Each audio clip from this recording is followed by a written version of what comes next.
In any great shonen story, the final fight isn't about who wins, it's about what the story has been fighting for all along. These climatic showdowns are where years of character growth, emotional tension, and thematic build-up collide in one defining moment. They're not just physical battles, they're emotional payoffs, moral tests, a statement about the series' identity. In a genre built on perseverance, rivalry, and ideals, a final fight is the ultimate test of everything the protagonist has learned. It's where their values are challenged, their limits are broken, and their convictions either stand or crumble. When done right, it leaves the reader with a lasting impression that defies how the story will be remembered. Think of Luffy vs. Lucci, Naruto vs. Sasuke, Goku vs. Frieza. Each fight wasn't just a finale to an arc, but a reflection of what the series truly meant. Recently, we got in the final fight between the main antagonist and the protagonist of My Hero Academia animated. I've been on the record many times saying that reading this fight felt a bit underwhelming. Honestly, I expected more, but what if I tell you the best final fight wasn't in the mainline series, but the spin-off, My Hero Academia Vigilantes? Both stories aim to deliver emotional closure and thematic resolution, yet one surprisingly outshines the other. While the main series builds towards Deku vs Shigaraki as the ultimate clash, Vigilante's smaller scale finale ends up capturing the emotional essence of heroism more effectively in my opinion. In this video, we'll explore why the final fight in Vigilantes ended up arguably delivered a stronger, more heartfelt conclusion than the main story. If you're new here, my name is Yuno, and now you know. If you enjoyed this video at any point, leaving a like would be appreciated. If you want to see more, kick back, stay a while, and hit the subscribe button. Now on to the video.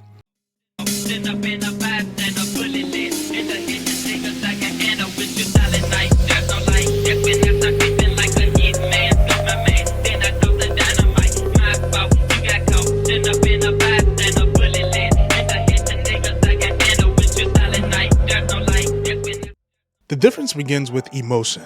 Koichi vs number 6 is deeply personal. Koichi doesn't fight for fame or destiny, he fights to protect his neighborhood, his friends Pop Step and Knuckle Duster, and the ideals he'll quietly live by since the start. Number 6, meanwhile, isn't just a random villain, he's Koichi's twisted reflection. He envies Koichi's kindness, his connection, even his face, molding his own identity around what Koichi represents. Their confrontation is between two men who could have traded places. One who found meaning through compassion and the other through hatred. By the end, Koichi wins not by brute strength, but by holding on to his humanity. In contrast, Deku vs Shigaraki is emotionally grand but less intimate. Deku's mission to save Shigaraki's soul while stopping his destruction, a noble goal that echoes his growth as a successor to All Might. However, the final fight emotional impact is diluted by All For One taking over Shigaraki's mind. Instead of a heartfelt clash between two rivals with mirror ideals, it becomes Deku versus All For One's control. Deku's compassion shines, but the lack of true personal exchange between the two boys, Izuku and Tenku, leaves the resolution hollow. On a technical level, Vigilantes deliver one of the most exciting choreographed fights in the entire franchise of My Hero Academia. The flow of combat feels deliberate and cinematic, like a well-paced action scene where each scene builds naturally to the next. It begins on the ground, then on rooftops, with Koichi dodging explosions, sliding across urban landscapes, using his speed and awareness to stay alive. But as the fight escalates, so does the scale. Soon, the two takes to the skies, turning the city skyline into a sprawling battleground. The visuals of Koichi zipping through the night sky, chased by number 6 fiery projectiles, gives the fight a breathtaking sense of motion and tension. Each phase of the fight introduces something new, whether it's a shift in location, a new ability revealed, or a change in emotional tone. Number 6 keeps evolving, mutating his body into increasingly monstrous forms that push Koichi to his absolute limits. Yet, instead of relying on a random power-up, Koichi's responses feel natural and inventive. He doesn't suddenly gain a new ability out of nowhere, he adapts to what he already has. Every move shows quick thinking and growth, turning his simple slide and glide quirk into something surprisingly versatile. The moment where Koichi unlocks Knuckle Style is a perfect example of his organic evolution. He recalls Knuckle Duster's teaching and realized he could focus his quirk repulsive energy into his fists. That discovery doesn't feel like a convenient last-minute power-up, it feels earned. It's the culmination of everything he's learned throughout the series, his creativity, his determination, his refusal to give up. The panel of Koichi bursting through the rubble, fists glowing, and punching straight through number 6's flaming body is pure catharsis. A moment that perfectly fuses emotional and physical triumph. By the time the fight reaches its final stage, the choreography has achieved something rare. It tells a story through motion. Every dodge, every strike, every explosion carries emotional meaning. You can trace Koichi's journey from frightened vigilante to full-fledged hero by just watching how he moves.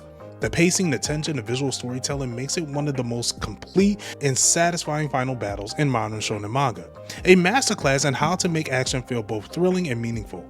Meanwhile, Deku vs Shigaraki is jaw-dropping but chaotic. Deku uses multiple quirks: float, gear shift, black whip, Faji, smokescreen. All of this seems creative on paper, however the fight does boil down to a repetitive exchange. The art is stunning, but the choreography lacks the rhythm and clarity that vigilantes maintain throughout. Deku proves his resolve and compassion, even risking his quirk to reach Tenku's soul. He simply fulfills what we already knew about him. I honestly feel like Shigaraki was severely underutilized in the final fight. For a character who has been built up as one of the most tragic and complex villains in My Hero Academia, his last stand should have been the emotional core to the finale, but instead, it felt like he got pushed aside. The fight focused so heavily on Deku vs All For One's influence that Shigaraki himself barely got the chance to express who he was and what he truly wanted. There should have been a much deeper emotional and psychological confrontation between Deku and Shigaraki, something beyond punches and explosions, a longer sequence in the Vestige realm where they actually talk. This could have been a perfect opportunity to tie together their parallels.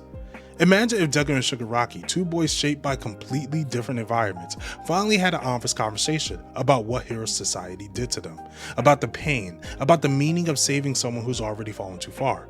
That kind of moment could have made their fight feel personal, not just powerful. And honestly, Shigaraki should have gotten a chance to fight back against All For One himself. All For One is the very reason why Shigaraki's life turned out the way it did. He manipulated Tenku from childhood, molded his trauma, and used him as a vessel. It would have been poetic justice to see Shigaraki turn on his master in the Vestige world, standing up for the life and identity that All For One tried to erase. Picture this: Shigaraki battling All For One in their shared consciousness, using the power of One For All, tearing away the chains of control while Deku fights his body in the real world. That internal battle could have tied perfectly into the series' core themes of inherent power and will. If the remnants of One For All users join Shigaraki inside that psychic space, each quirk working together to help him purge All For One, it could have symbolized the passing of generations uniting to destroy the embodiment of selfishness and manipulation. Shigaraki wouldn't need to be saved by Deku. Instead, he saved himself, reclaiming his will and ending the cycle of control that defied his very life. That kind of ending would have given Shigaraki a send-off that he deserved, not just as a villain defeated by the heroes, but as a broken man who finally broke free. Vigilante's ending ties themes together with precision. The story always asks what it meant to be a true hero, and the answer comes through Koichi's actions. Being a hero is about heart, not status. His victory validates the small-scale heroism that pro-society often overlooks. By saving Naruhata, Koichi proves that even a vigilante can inspire change. In my research, I found out that fans have been very vocal about the difference. Vigilante's finale was hailed as the better My Hero ending for its emotional honesty and tight storytelling. Many were shocked that the spin-off outperformed the main series, praising its pacing, balance, and satisfying story conclusion. Koichi's fight is often ranked amongst the best in the entire franchise. By contrast, My Hero Academia's final fight received mixed reactions. The art and spectacle was praised, but the readers found the pacing choppy and the emotional revolution underwhelming. Some felt Deku's compassion arc was cut too short, while Shigaraki's complexity was lost in All For One's shadow. It wasn't a bad fight, but for many it wasn't the payoff we've been waiting for. In the end, Koichi vs number 6 proves that smaller doesn't mean lesser. Vigilantes turned a side story into a fully emotional crescendo, balancing action, character growth, and themes of clarity with heart. Shigaraki vs Deku, while visually massive and thematically ambitious, stumbled under its own weight. The irony is poetic. The spin-off about an unlicensed hero delivered the kind of finale that the main story was striving for. Vigilantes remind us what made My Hero Academia so special in the first place. The belief that anyone, no matter how ordinary, can be someone's hero. Thank you guys for watching. If you want to see more videos like this, be sure to subscribe to the channel and hit that bell notification. If you liked the video, give it a like. If not, give it a dislike. Doesn't really matter to me. And until next time, you know where to find you know.